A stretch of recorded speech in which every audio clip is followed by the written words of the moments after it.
네, 같이 기도하겠습니다. 성령께서 우리의 스승이 되어 주셔서 말씀을 바르게 알게 하시고 이 말씀 속에 담긴 축복을 제대로 누릴 수 있는 자들이 되게 도와주시옵소서. 감사합니다. 예수님 이름으로 기도합니다. 아멘. 예, 시편 92편 후에 표제 있잖아요. 1절 위에 표제 제목을 보면 안식일의 찬송시 이렇게 되어 있잖아요. 그 시편 150편 중에서 이제 안식일에 부르는 찬송시란 타이틀로 이제 놓는 게 92편 한 편이거든요. 그래서 우리가 지난주에 보면 우리가 안식일 얘기를 했는데 안식일은 일단 모든 일을 멈추는 날이고 하지만 그때 예배를 드린다 그랬잖아요. 그래서 우리가 안식한다는 것은 그냥 멈추는 데 그치는 게 아니고 예배를 드림으로써 하나님의 거룩에 참여하게 되고 그 거룩은 기쁨이라는 말씀을 드렸죠. 그래서 그 안식일을 기준으로 해서 이스라엘의 모든 그 축제, 절기들, 오순절, 그 다음에 지칠절 이것들이 다 이렇게 돼 있다 그랬잖아요. 여러분들이 레위기 24장에 들어가면 여러분 희년 아시죠? 희년. 50년 되는 게 그것도 보면 안식일 기준이에요. 7일을 기준으로 해서 6월절 다음에 7 곱하기 7 가면 49주잖아요. 그럼 50일째 오순절이잖아요. 근데 신년은 어떻게 하냐면 년으로 가면 6년을 일하고 7년째가 안식년이잖아요. 그래서 그게 7일 주교예요. 그리고 안식년 7 곱하기 7 하면 49년이 되거든요. 근데 50일 되면 오순절하고 날이 50일이 되면 오순절이 되고 연이 50일이 되면 흰년이 돼요. 흰년이 되면 모든 걸 원래 상태로 돌려드리는 거죠. 하나님께서 원래 해도 그래서 땅을 판 사람들도 흰년이 되면 다 되돌아받는 거예요. 그래서 모든 하나님의 백성이 하나님 앞에서 다시 한번 그 누리는 그 복을 흰년이라고 얘기하거든요. 그래서 이사야 61장에 예수님께서 주의 영이 내게 임하셨으니 내게 그게 흰년을 선포하는 거거든요. 예수 그리스도를 통해서 진짜로 흰년이 선포되어지는 거죠. 왜냐하면 이스라엘 역사상에서 이스라엘에 탐욕했기 때문에 그 하나님께서 누렸던 그 흰년을 한 번도 못 누려요. 못 누리고 안식년도 못 누리고 왜? 탐욕했기 때문에 더 벌려고 했기 때문에. 근데 예수님께서 오셔가지고 그 흰년을 영적인 흰년이죠. 그걸 선포해 주는 거죠. 누가복음 4장 7장에 대해서.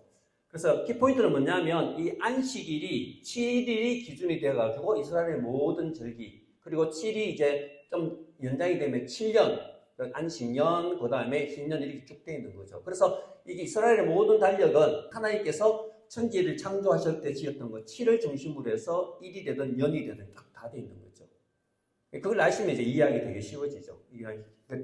안식일이 모든 축제의 기본이다 이게 되어 있는 거죠.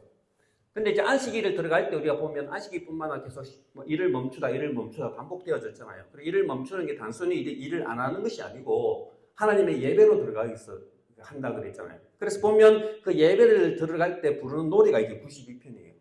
92편인데 한번 읽어볼까요? 1절부터. 이 사람들 안식일인데 가만히 일을 안 했는데 예배를 어떻게 들었냐 보면 91편 1절에 보면 지존자여 시평금과 비파와 수금으로 여호와께 감사하며 감사함이죠. 주의 이름을 찬양하고 찬양이 너죠. 아침마다 주의 인자하심을 알리며 밤마다 주의 성실하심을 베품이보다 이것도 성실하심을 알리는 것이 좋으니라 이렇게 좋으니라. 그럼 안식일에 예배를 드렸는데 뭐예요? 좋다는 거 좋다는 거. 예배가 기쁨이란 기쁨.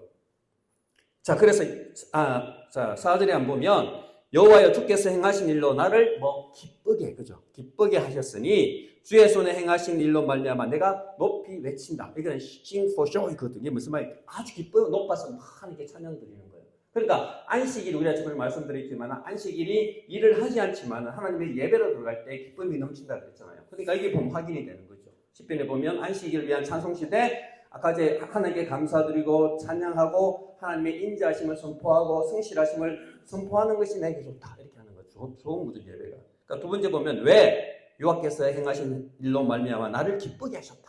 그래서 나는 기뻐서 높이 외칩니다 이렇게 하는 거죠. 그래서 안식일이 축제인 거예요. 축제.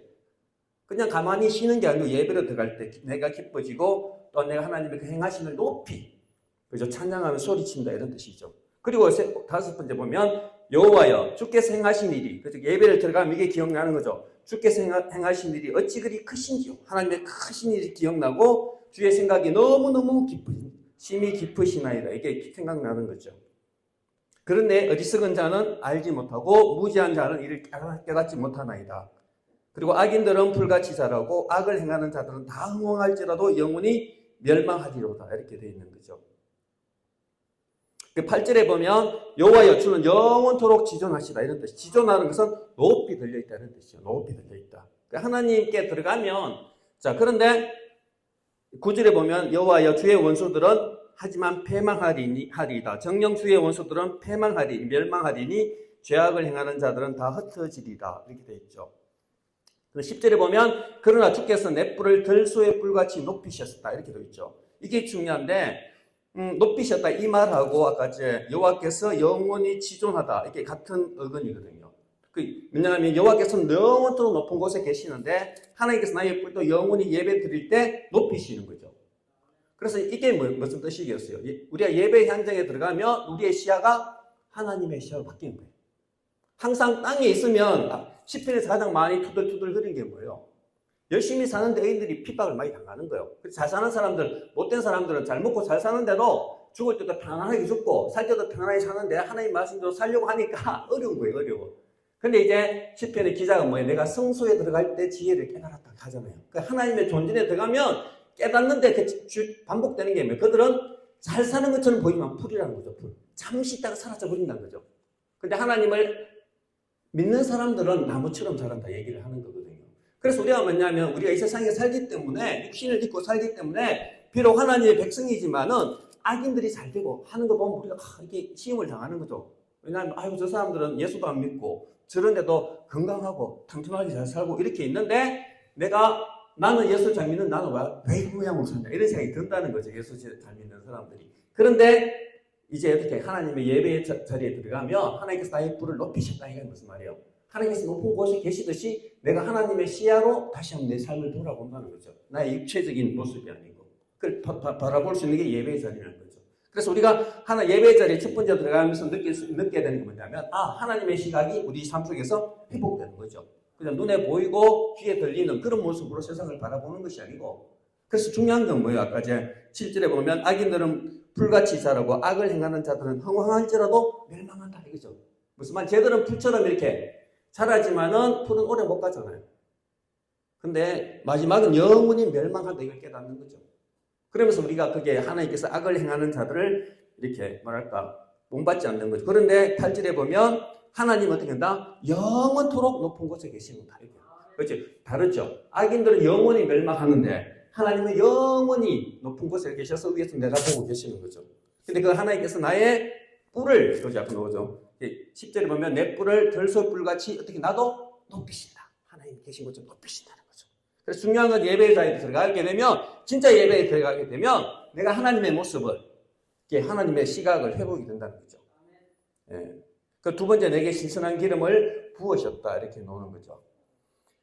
자 그리고 그 다음에 보면 11절에 보면 이제 우리가 예배 자리에 들어갈 때 중요한 건 뭐냐면 우리의 삶이 바뀌는 게 아니에요. 우리의 삶 속에서는 악인이 있는 거예요. 그래서 11절에 보면 내 원수들이 보응받는 것을 내 눈으로 보며 일어나 나를 치는 행악자들이 보응받는 것을 내 귀로 들었다 이렇게 되어 있는 거죠.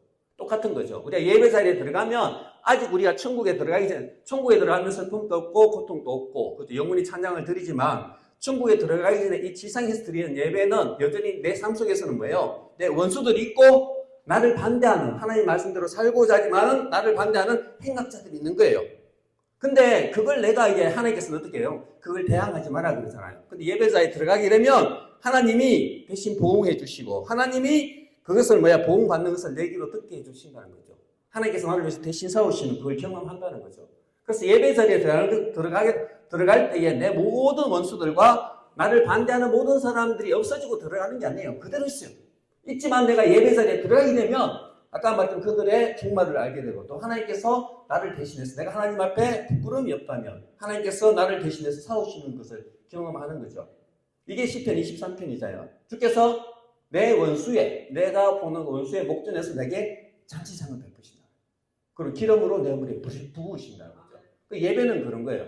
여전히 나를 반대하고 나의 삶 속에 있지만 예배자에 들어가게 되면 하나님께서 나를 대신해서 싸우시는 그게 우리 하나님 백성으로서의 하나의 든든한 하나님 나의 방패신 거죠. 왜 하나님 나를 대신해서 싸우시는 거죠. 그걸 경험한다는 거죠. 자, 그 다음에 이제 12절에 보면 하나님의 그 백성의 축복이 나오죠. 그죠? 의인은 종려나무같이 번성한다. 번성하죠. 그죠? 근데 아까 전에 악인은 어떻게 했어요? 풀처럼 번성하다가 영원히 멸해버리잖아요. 그런데 여기는 어떻게 해요? 의인은 종려나무예요. 나무같이 번성하고 레바논의 백향목같이 성장한다 이렇게 되어 있잖아요. 풀과 나무의 가장 큰 차이점은 뭐예요? 풀은 금방 심었다 확 했다고 싹 사라지죠. 나무는 뭐예요? 시간이 걸려요. 시간이. 시간이 흐르는 거. 오늘 심고 내일 나는 게 아니에요. 마치 자라지 않는 것처럼 보인단 말이에요. 오랜 시간이 걸려서 간단 말이에요. 근데 하나님께서는 항상 하나님의 백성의 삶을 얘기할 때 나무라 얘기하죠. 내가 너희는 시냇가에 심은 나무가 이렇게 나오잖아요. 그러니까 나무는 풀처럼 그렇게 빨리 성장하지는 않아요. 하지만 제대로 성장하면 오래 가는 거죠. 풀보다 오래 가는 거죠. 그런데 그 나무 중에서도 종려나무와 백향목같이 성장한다 이렇게 되어 있는 거죠. 번성하긴 번성하는데 풀이 아니고 나무처럼 번성한다는 거죠. 시간이 걸린다. 대부분 신앙생활 하면서 사람들이 성장하지 못한 게 뭐예요? 이 풀처럼 되기를 원하거든요. 오늘 예수 믿고 내일 확 되기를. 근데 성경은 그렇게 얘기하지 않죠. 성경은 때로는 있지만은 인내가 히브리스의 주제도 인내고 시편의 주제도 나무예요. 나무는 시간이 걸리는 거예요. 있는데 큰 나무가 되려면 나이테가 한 줄 한 줄한테 100년 넘은 나무들이 100년이 걸려야 좋은 나무가 되잖아요. 그래서 우리가 신앙생활할 때 중요한 나무처럼 생각해야 되는 거죠. 비바람을 다 맞고, 그죠? 불은 있다가 한때 있다가 싹 사라지지만 비바람을 맞고, 하지만 우리가 맞을수록 큰 나무가 뿌리를 깊이 내리는 거예요. 그래, 뿌리를 깊이 내리고 물가에 깊이 뿌리면 가뭄이 와도 나무가 늘 이게 시절을 쫓아서 열매를 맺는 거죠. 시편 1편하고 예레미야 17장에 그렇게 나오잖아요. 깊은 뿌리를 내리는 거죠. 그때 하나님 원하시는 그런 나무로서 축복을 누린다는 거죠. 우리가 이걸 잘 기억할 필요가 있죠. 그때 종려나무와 백향목같이 성장한다. 성장해요. 분명히 하지만 중요한 거는 금방금방 풀처럼 하는 게 나무처럼 천천히 그죠? 가는 거죠. 자, 왜냐하면 이는 그죠? 여호와의 집에 심겼다 되어 있잖아요. 하나님의 집에 심긴 것을 아까 나무로 비유하는 거죠. 하나님은 하나님 집에는 풀로 비유하는 게 거의 없어요. 다 나무처럼 나무에 하나님이 심긴 나무처럼 그렇게 산다는 거죠.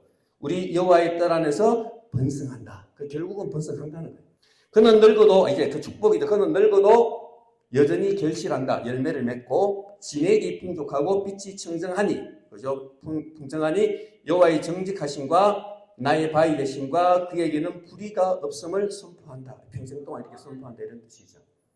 일단 여기서 알 수 있는 거는 일단 예배는 기쁨이라는 거죠. 우리가 전번에 했던 안식에 대해서 출애굽기 34장과 31장과 이거 알아봤는데 안식은 가만히 쉬는 게 아니죠. 예배를 드리는데 방금 말했지만 이 예배 속에 뭐냐면 기쁨이 처음부터 시작이 되잖아요. 시작이 되고 그 다음에 하나님의 섭리를 깨닫게 되는 거죠.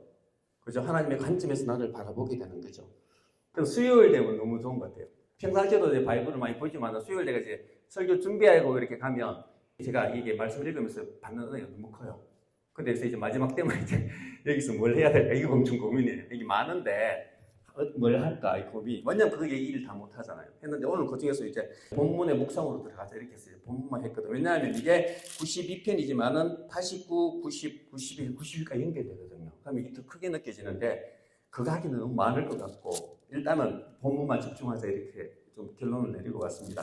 자, 그러면 여기서 우리가 좀 더 할 게 뭐냐면 예배에서 느끼는 게 뭐냐면 20절에 보면 이제 10절에서 이제 15절 사이 한번 이 부분만 한번 집중적으로 조금 묵상을 하죠. 첫 번째 10절에 보면 그러나 주께서 내 뿔을 들소의 뿔같이 높이셨다 이렇게 돼 있잖아요. 그리고 두 번째 내게 신선한 기름을 부었다 이렇게 돼 있잖아요. 제 성경에서 뿔은 뭐예요? 뿔은 힘이거든요. 그리고 왕의 뿔 그리면 왕권이에요. 왕권. 그죠? 근데 이제 예배자에 들어갔잖아. 예배자에 들어가면 하나님께서 뭐야? 내 뿔을 이제 높이시는 거죠. 높이는데 뭐예요? 들소의 뿔처럼 느끼잖아요. 소는 소인데 뭐예요? 들소예요, 들소. 집에서 기르는 소가 아니고 야생소예요. 누가 힘이 세요? 야생 막 하면 치잖아요. 그러니까 하나님께서 우리의 뿔을 넓힌다 이 말은 예배를 통해서 우리가 지친 거예요. 왜냐하면 왜 지치겠어요? 악을 행하는 사람을 있고 내 삶 속에서 뭐냐면 원수들이 있잖아요. 이 세상을 살아가면서 그게 뭐예요? 고단하다는 거예요. 하나님 백성도로 살지만은 세상 살이가 그렇게 녹록치 않고 힘들다는 거죠. 힘드니까 내 힘이 뭐야? 안식일이 돼서 도울 되면 그 힘이 다 빠져버린 거야. 녹초가 된 거야. 하나님 백성도 이렇게 힘들구나. 그런데 하나님이 예배자에 들어가면 되면 내 뿔을, 내 힘을 어떻게 한다? 회복시키는데 들소의 힘처럼. 아주 힘이 넘치는 집에서 기르는 그 소가 아니라 저 야생소, 와일드 옥스거든요. 야생에 뛰노는 그 야생마처럼 소처럼 나의 힘을 확 높여준다는 거죠. 그러니까 예배에서 뭐가 회복돼야 되는 거죠? 우리가 힘이에요, 힘. 육체적이든 영적이든 하나님이 높이시는 그 힘이 회복돼야 되는 거죠. 진짜 예배를 드리면 들소처럼 우리의 힘이 다시 한번 회복이 되는 거죠. 그게 중요한 거죠. 그러니까 두 번째는 뭐냐면 우리가 힘이 회복돼, 파워가 회복돼야 돼요. 두 번째는 내게 신선한 기름을 부으셨다 이렇게 돼요. 신선한 기름. 기름은 뭐예요? 성경에서 기름은 첫 번째는 뭐냐면 유대 광야잖아요. 유대 광야니까 거기는 항상 이게 항상 이게 먼지가 많고 특히 여름부터 5월부터 10월 사이에는 이동을 하게 되는 거예요. 항상 햇볕이 많이 있잖아요. 이스라엘은. 그러니까 옛날 관습이 뭐냐면 오면 발을 씻기고 그다음에 위에다가 기름을 붓는 거예요. 왜? 기름을 붓는다는 것은 항상 하루 종일 위에서 햇빛을 맞은 그 머리가 얼마나 일사병에서 열사병 그렇잖아요. 그걸 이게 우리말로 리프레시 이렇게 다시 한번 사람이 이렇게 원기를 회복시켜주고 하기 위해서 관습이 이렇게 되어 있는 거죠. 예수님께서 이게 어디 나오냐 그러면 갔었을 때 잔치집에 갔는데 바리새인이 자기한테 그렇게 하지 않은 걸 가지고서 이 책망하시거든요. 누가복음 7장 46절 한번 읽어볼게요. 예, 보세요.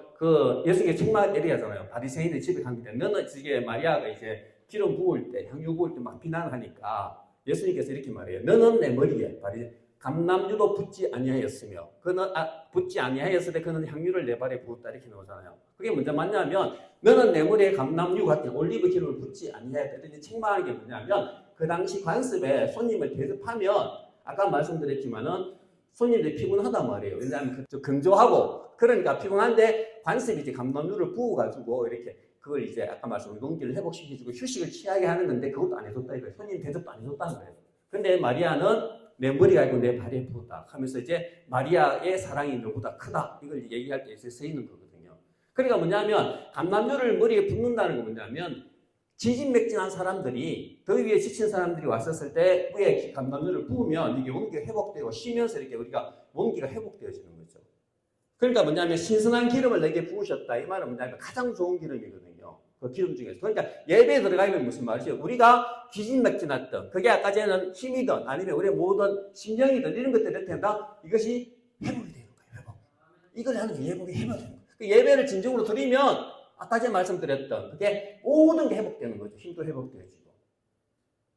두 번째 예배의 기름을 어디에서 시작하면 기쁨이거든요. 기쁨. 그래서 보면 이사야 61장 3절 한번 보여주시겠어요? 이사야 61장 3절. 무릇 시온에서 슬퍼하는 자에게 화관을 주어 그 죄를 대신하며 죄 대신 거죠. 우리가 애쉬가 잿더미에서 화관을 주는 거죠. 메시아 보시면 무슨 말이에요? 희락의 기름 이렇게 있죠. 희락. 그 희락이 뭐냐면 기쁨이에요. 희락의 기름으로 그 슬픔을 대신하 이렇게 돼 있잖아요. 메시아가 오시면 저희를 한단 말이죠. 여기서 말하는 게 뭐예요? 슬픔을 대신하는데 기쁨인데 기쁨을 어떻게 하는 거죠? 기름으로 말해요. 기름으로. 그죠? 찬송의 옷으로 그 근심을 대신하시고 이렇게 돼 있잖아요. 그럼 무슨 말이냐면 기름은 두 번째 뭐냐면 기쁨이에요. 기쁨. 아까 말씀드렸잖아요. 슬픔에 담겨 있는 사람이 아까 기쁨으로 간다 그 비유할 때 기쁨의 기름으로 이렇게 되어 있는 거죠. 그래 똑같은 거죠. 우리 전번에 말씀 예배가 기쁨이라 축제라 그랬잖아요. 그러니까 신선한 기름을 내게 부었다는 말은 기쁨은 기쁨인데 뭐예요? 기름은 기쁨인데 엄청나게 좋은 날마다 부으시는 가장 좋은 기름으로 가장 좋은 기쁨으로 하나님께서 예배를 회복시켜 주신다는 거죠. 그래서 우리의 영혼이 회복되어지고 그 다음 거기서 두 번째 나가서는 우리가 그 영혼이 기쁨으로 회복되어지고 세 번째는 뭐냐? 상처가 있거든요. 상처가. 그랬더니 이게 이사야 1장 6절이죠. 이사야 1장 6절.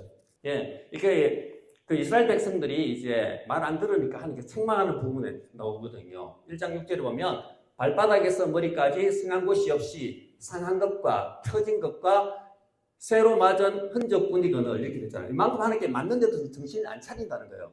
그죠? 그것을 짜며 사매며 기름으로 부드럽게 함을 받지 못했다. 이게 뭐 기름이 나오잖아요. 그게 무슨 말이냐면 상처가 있는데 내가 돌아오면 내가 상처를 치유해 줄 건데 그것을 앞에 말했던 그 모든 상처를 사매며 기름으로 부드럽게 기름으로 물라면 부드럽게 한다 이렇게 돼 있잖아요. 저 부드럽게 한다면 치료한다는 뜻이에요. 치료. 그렇죠. 상처가 있는데 기름이 들어가면 그 상처를 치유한다는 거죠. 그래 이게 무슨 말을 하겠어요? 예배 들어오게 되면 우리가 세상 살면서 하나님을 반대하는 사람들 아니면 내 사람들부터 받은 상처가 많이 있잖아요.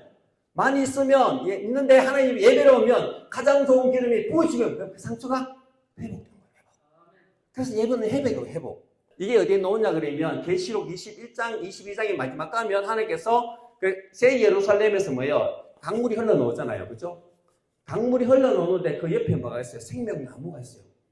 그 생명나무가 하는 역할이 잎이 무슨 역할을 해요? 한번 볼까요?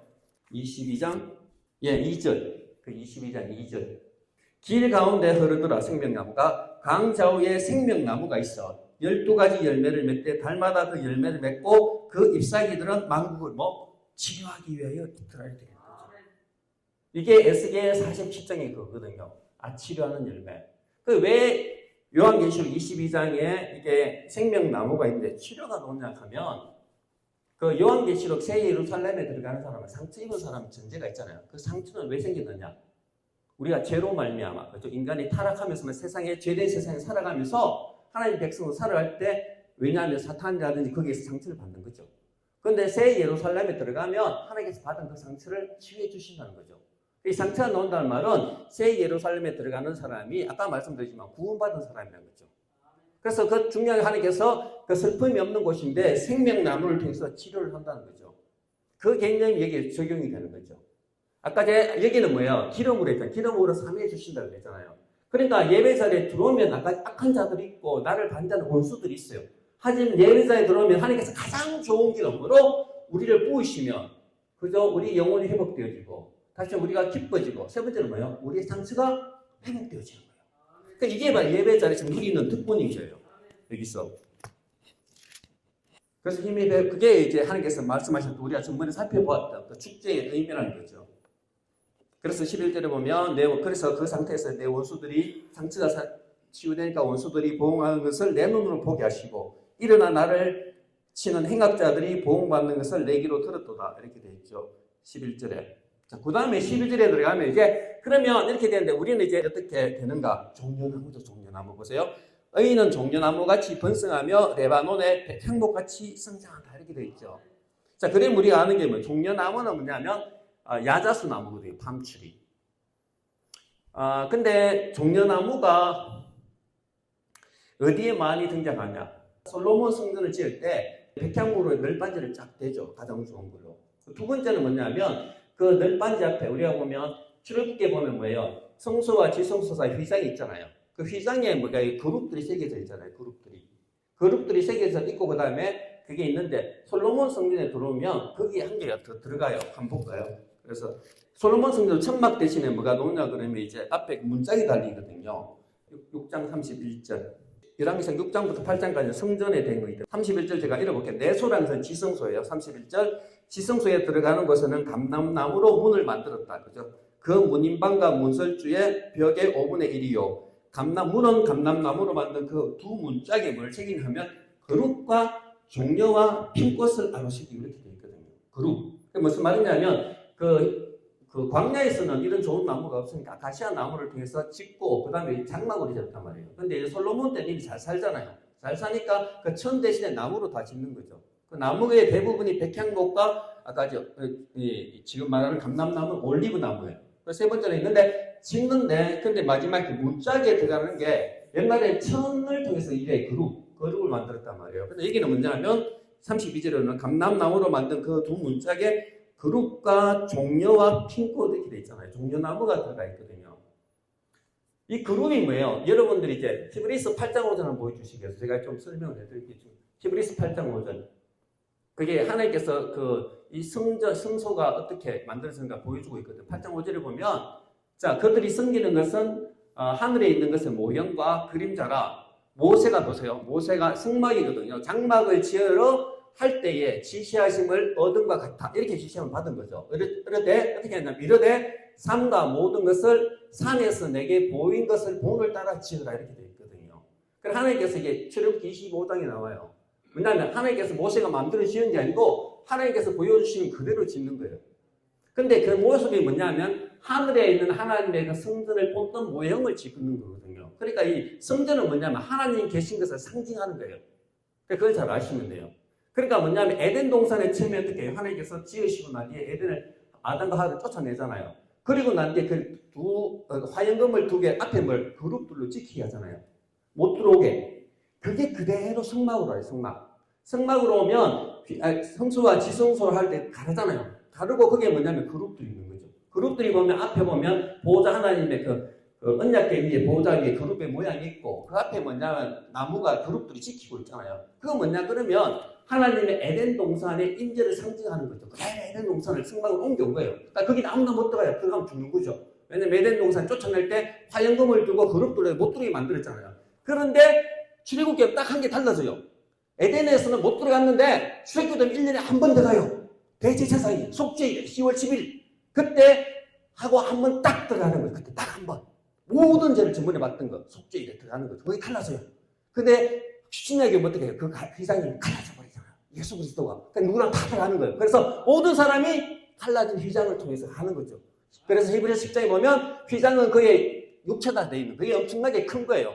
하나님의 임재에 아무도 못 들어가는데 모세 언약에서는 대제사장이 한 번 들어가게 되는데 신약에 오면 갈라져 버려요. 모든 사람이 예수를 통해서 하나님 임재에 들어가는 거죠. 그리고 계시록에 들어가게 되면 그것도 없어지죠. 하나님과 얼굴을 보면서 예배를 드리는 거예요. 그게 에덴의 회복이에요.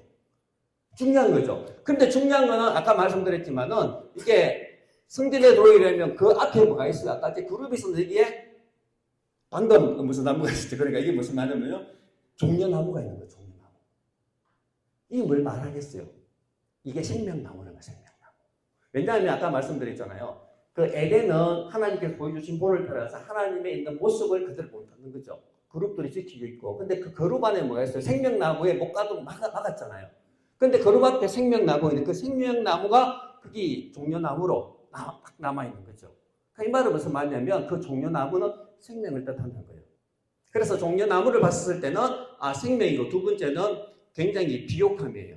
출애굽하고 홍해 건너고 난 뒤에 처음 갔었을 때 물이 없었잖아요. 물이 없었는데 물을 찾았어요. 근데 그건 뭐예요? 선물이에요. 선물. 마라의 선물. 근데 그걸 지나고 나니까 뭐가 나왔어요? 엘림. 엘림. 한번 볼까요? 15장. 출애굽기 15장 거죠. 자, 25절하고 제가 27절 한번 읽어볼게요. 아시는 건데, 출애굽기 15장 25절 보면, 모세가 여호와께 부르짖었더니 여호와께서 그의 한 나무를 가리키니 그가 물에 던지니 물이 달게 되었더니 거기서 여호와께서 그들을 위하여 법도와 율례를 결정하시고 그들을 시험하실 때 이게 마라의 쓴물인데 이게 되잖아요. 그리고 나서 지나고 나니까 27절에 보세요. 27절에 보면 그들이 엘림에 이르니 거기에 물샘 12과 종려나무 70그루가 있는지라 거기서 그들이 물 곁에 장막을 쳤다 이렇게 되어 있잖아요. 중요한 게 물샘이에요. 물샘이 재밌는 게 12개가 종려나무가 70그루잖아요. 저는 이거 우연히 봤는데 또 통찰 이렇게 말한 거죠. 뭐냐면 물샘이 12개 뭐예요? 12개라는 거는 이스라엘의 지파수잖아요. 그리고 70그루는 70그루. 그러니까 야곱이 갔었을 때 야곱의 자손이 70명이잖아요. 그걸 상징하는 거죠. 이게 무슨 말이냐면 여기서 나는 종려나무는 어떻게 했어요? 광야길에 들어갔어요. 물을 마실 물이 없었어요. 그래서 하나님께서 마라의 성물을 탕물로 바꿔주셨죠. 그리고 지나가니까 이걸 만난 거예요. 이게 무슨 광야길에서 만난 종려나무는 어떤 거예요? 그죠? 기쁨과 생명인 거예요. 그래서 뭐냐면 종려나무는 광야에서도 잘 자라거든요. 그러니까 한 가지는 종려나무가 말하는 게 뭐예요? 우리가 이 세상을 살아가는 게 풍성한 삶이 아닐 수도 있다. 광야 같은 삶이 있지만은 의인을 어떻게 비유한다? 종려나무로 비유하잖아요. 하지만 종려나무는 뭐예요? 그 광야 속에서도 풍성하게 벗어나는 거죠. 그러니까 너희가 이 세상을 살아갈 때 마라의 성물처럼 그런 곳이 있더라도 내가 같이 있으면 하나님 예배에 들어가게 되면 그와 상관없이 하나님은 나를 어떻게 한다? 종려나무처럼 지켜주신다는 거예요. 그 종려나무는 뭐야? 풍성함이고 항상 거기는 쉼이 있는 거거든요. 그러니까 너희는 종려나무라는 거죠. 이 세상을 살아가지만 내가 너희를 지키는 종려나무다. 이걸 가르쳐주고 있는 거죠. 다시 한번 격려해주고 있는 거죠. 이 종려나무를 통해서. 두 번째 뭐냐면 백향목이잖아요. 백향목. 레바논의 백향목이 되는데 성경에서 레바논의 백향목 최고의 목재잖아요. 목재. 솔로몬 성전 지을 때 아까 말씀드리지만 레바논에서 히람을 통해서 이제 오잖아요. 그죠? 지금 레바논 지역이든요. 두로와 시돈 지역이거든요. 거기서 뭐냐면 그쪽에서 워낙 목재가 유명했기 때문에 그 모든 나라들이 그 두로와 시돈을 점령하는 이유가 뭐냐면 그 백향목과 엄청나게 좋은 땅이 거기에 다 있었죠. 나무가. 그래서 그걸 침략을 한단 말이에요. 그때 솔로몬이 성전을 지을 때도 거기서 이제 그 백향목을 보내준단 말이에요. 백향목이 그렇게 좋은 거예요. 백향목이 정말 좋은데 성경은 또 이게 있어요. 이 백향목이 얼마나 좋은가를 설명해 주는 부분이 있거든요. 그게 어디 있느냐면 에스겔 31장이에요. 한번 찾아볼까요? 말씀 우리가 많이 알면 말씀 안에 정답이 다 들어있죠. 물론 심판받는 내용이에요. 전체 애굽이 이제 심판받는 내용인데 애굽이 얼마나 아름다웠던가를 설명하기 위해서 이 백향목을 통해서 설명해 주고 있거든요. 에스겔 31장 1절부터 한번 읽어볼게요. 11째 해 셋째 달 초하루에 여호와의 말씀이 내게 임하여 이르시되 인자야 너는 애굽의 바로 왕과 그 무리에게 이르기를 이렇게 하시죠. 이게 뭐지? 심판이에요. 그 심판하기 전에 하나님께서 너희가 얼마나 하나님의 축복을 받았는가를 먼저 설명해 주고 있어요. 자, 그 무리에게 이르기를 내 큰 위엄을 누구에게 비하랴. 엄청나게 그 위엄이 높았다는 거죠. 볼지어다 아수르 사람은 가지가 아름답고 그늘은 숲의 그늘 같으며 키가 크고 꼭대기가 구름에 닿은 레바논 백합 이렇게 넣어줘 그죠. 그게 뭐냐면 레바논에 백향목이 있는데 그것은 키가 너무너무 커가지고 꼭대기가 어떻게 한다? 하늘의 구름을 뚫고 갔다는 거예요. 그 정도로 웅장한 나무라는 거죠. 레바논의 백향목. 자, 물들이 그들을 기르며 깊은 물이 그곳을 자라게 하며 강들이 그 심어진 곳을 둘러 흐르며 뚝의 물이 모든 나무에까지 미치며 이렇게 돼 있죠. 그게 뭐냐면 나무가 자라는데 물이 많다는 거죠. 너무너무나 좋은 환경에 애굽이 살고 있었다는 거죠. 그 다음에 보면 그 나무가 물이 많으므로 키가 들의 모든 나무보다 크다. 근데 키가 엄청 큰 거죠. 크며 굵은 가지가 번성하며 가는 가지가 길게 뻗어나오고 나무도 크고 가지도 굉장히 넓게 이제 뻗어나가는 거죠. 공중의 모든 새가 그 큰 가지에 깃들이며 얼마나 컸으면 모든 새가 거기에 깃들인다는 거죠. 하며 들의 모든 짐승이 그 가는 가지 밑에 새끼를 낳으며 모든 큰 나라가 그 나라에 거주한다. 그래서 뭐냐면 이 레바논의 백향목이 얼마나 컸으면 새뿐만 아니고 저기 말 짐승뿐만 아니라 모든 나라들, 세상의 모든 나라도 그의 그 나라에 거주하였다. 이게 뭐냐면 모든 나라들이 그 아까 레바논의 그 백향목을 사모한 거예요. 그걸 가지고 그걸로 집을 지으려고. 그래서 그 정도로 유명한 걸 이렇게 말하고 있는 거죠. 하였느니라 그 뿌리가 큰 물가에 있으므로 그 나무가 크고 그죠? 크고 가지가 길어 모양이 아름답다. 엄청 아름답다는 거예요. 백향목이 제일 아름답다는 거예요. 하나님의 동산의 백향목이 보세요. 얼마나 아름다웠으면 하나님의 동산에 있는 백향목이 그 능히 그를 가리지 못하며 잣나무가 그 굵은 가지만 못하며 단풍나무가 그 가는 가지만 못하며 하나님의 동산에 어떤 나무도 그 아름다운 모양과 같지 못하겠다 이렇게 된 거죠. 그러니까 얼마나 해서 에덴에 있었던 그것도 너희 레바논에 비한 백향에 비하면 아무것도 아니야. 그 정도로 멋있었다는 거, 멋지고 아름다웠다는 거죠. 내가 그 가지를 많게 하여 모양을 아름답게 하였더니 하나님의 동산 에덴에 있는 모든 나무가 다 시기하였다.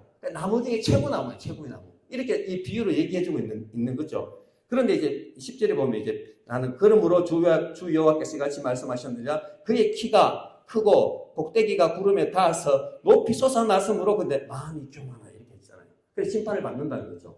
그래서 애굽의 모습이 이렇게 설명하는 게 뭐냐면 그 최고의 모습이었는데 그걸 이제 백향목을 통해서 그죠? 백향목을 통해서 설명해주고 있는 거죠. 그런데 네가 그렇게 했는데 내가 준 줄 모르고 교만했기 때문에 이제 멸망을 받는다 이렇게 얘기하는데 그 모습을 이제 백향목으로 설명해주고 있는 거죠. 그런데 중요한 거는 뭐예요? 어쨌든 백향목은 세상에 있는 나무 중에 최고의 나무.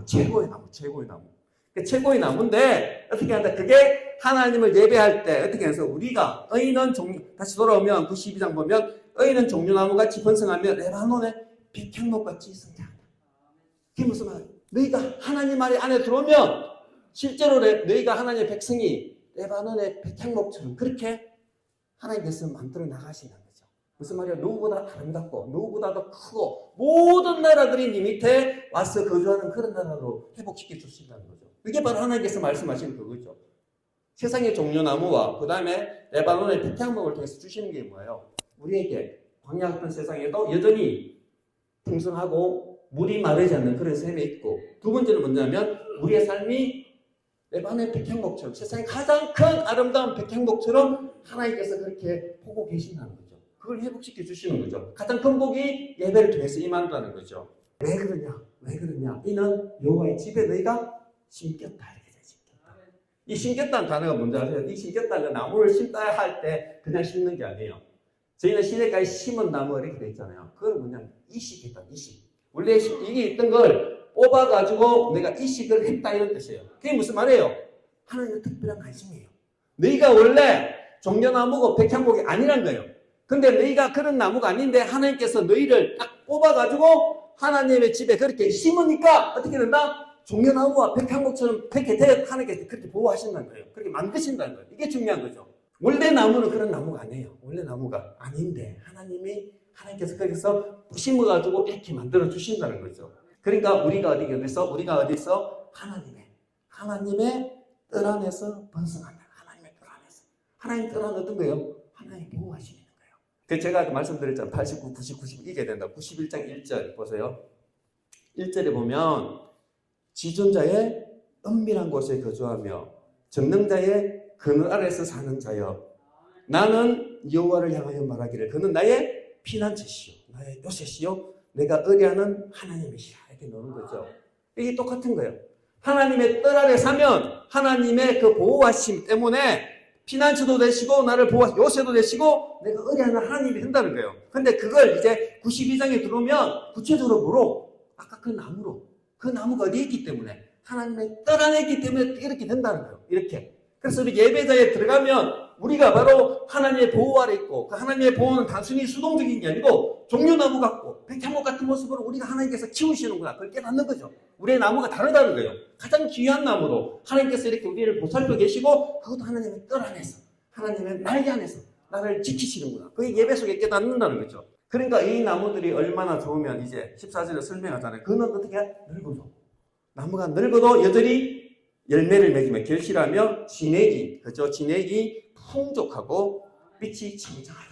이렇게 설명하고 있는 거죠. 그래서 이 사람이 여호와의 정직하심과 나의 바위 되심과 그에게는 불의가 없다. 하나님께서는 의로우시다는 것을 날마다 선포하게 만들기 위해서다. 원언을 그렇게 선포한다는 거죠. 그리고 예배 자리에 들어가면 이런 축복이 있는 거죠. 그래서 우리가 이제 예배를 사모해야 되는 게 그거예요. 더 나은 예배를 위해서. 왜냐하면 하나님 예배에 이걸 주셨잖아요. 안식일에 드리는 찬양이. 근데 우리가 이걸 못 누리는 것은 우리 잘못이잖아요. 그러면 아까 말했죠. 우리가 하나님께서 나의 힘을 회복시키시고 또 아까 나의 기름을 부으시는 것처럼 기쁨을 회복하고 나의 상처를 만지시고 그 다음에 아까 전에 말했던 다시 한번 우리가 지친 그걸 하나님의 종려나무와 같고 그 다음에 이런 것을 위해서 약속을 다 해놨잖아요. 예배자에 들어가면 이게 깨달아진다는 거죠. 그러니까 그걸 위해서 우리는 무엇을 해야 될까? 이걸 기도를 해야 되는 거죠. 하나님이 근데 우리 기도가 말씀을 드렸죠. 하나님 나라와 의를 구하는 거잖아요. 왜냐하면 마태복음 6장에 나오잖아요. 먹을 것을 위하여 그건 다 안다. 이방인이 구하는 거라. 그 하나님께서 이미 구원의 다 준다 그랬잖아요. 그러니까 너희는 먼저 그의 나라와 그 의를 구하라 그랬잖아요. 그 중에서 가장 큰 게 뭐예요? 우리가 하나님의 은혜를 받아야 되잖아요. 우리가 하나님 은혜가 없으면 아까 말했지만 모세가 했던 것처럼 아무것도 아닌 거예요. 아침마다 하나님의 은혜가 임해야 우리가 가는 거잖아요. 그런데 이 말씀을 통해서 우리 예배에 이런 축복들이 너무너무 많잖아요. 그러면 우리가 기도 어떻게 받게 되겠어요? 하나님 어떻게 하면 내가 이런 복을 누릴 수 있습니까? 내가 어떻게 하면 하나님께서 이 약속을 내가 잡고 이 박수를 누리면서 살아갈 이런 기도가 있어질 때 그게 하나님께 기뻐하시는 기도가 아닐까. 그리고 예배에 들어갈 때 우리가 이런 기도를 하면서 들어가면 깨닫게 해주십시오. 내가만 이걸 위해서 내가 고칠 게 있다면 고치게 하시고 이걸 위해서 어떻게 하면 하나님의 은혜를 내가 더 누리면서 약속했잖아요. 하나님께서. 이걸 어떻게 하면 이런 기도를 많이 드릴 필요가 있는 것 같아요. 그러면 하나님께서 안 들어주시겠어요? 하물며 그죠? 내가 악인이라도 자식에게 좋은 걸 줄 줄 알거든. 하물며 하늘에 계신 너희 아버지께서 좋은 것을 그래서 누가 보면 그게 성령이잖아요. 성령을 주시잖아요. 그냥 우리가 사모하는 예배 하나님 나라를 예배를 사모하는 그 사람에게 좋은 걸 주시지 않겠습니까? 이런 것들은 세상에 있을 수 없잖아요. 누가 세상에 우리한테 이런 걸 줄 수 있어? 돈으로 뭐 이런 걸 줄 수 있어요? 그럼 재벌들이 다 돈을 가지고 사죠. 못 살잖아요. 이런 것들은 하나님만 주시는 축복이거든요. 그러니까 이런 걸 위해서 우리가 기도를 해야 되는 거죠. 하나님 이런 복을 약속했었는데 내가 이런 복을 누리려면 어떻게 살아야 됩니까? 하나님을 어떻게 나아가야 됩니까? 이런 간절한 기도를 하셨을 때 하나님께서 이런 걸 깨닫게 해주시지 않을까요? 그러면 우리가 누리며 사는 거죠. 아까 같이 이 광야 같은 세상에 종려나무처럼 세상에 어떻든 상관없이 하나님의 회복하심과 하나님의 복되심을 내가 누리며 사는 거예요. 그러면 아까 말씀드리지만 우리의 예배가 기쁨이 되는 거죠. 그래서 하나님을 예배하고 하나님을 찬양하고 하나님 감사함이 1절에 내게 좋도다. 굿투 이렇게 하거든요. 그게 예배의 모습입니다. 그게 바로 하나님께서 원하시는 안식일에 드리는 그 모습이 바로 이 92편에 잘 나타나 있는 거죠. 우리 모두가 그런 예배를 사모하고 기도하고 하나님 그 약속을 잡기 위해서 우리가 하나님께 깊이 간구했으면 참 좋겠습니다. 예, 같이 기도하겠습니다.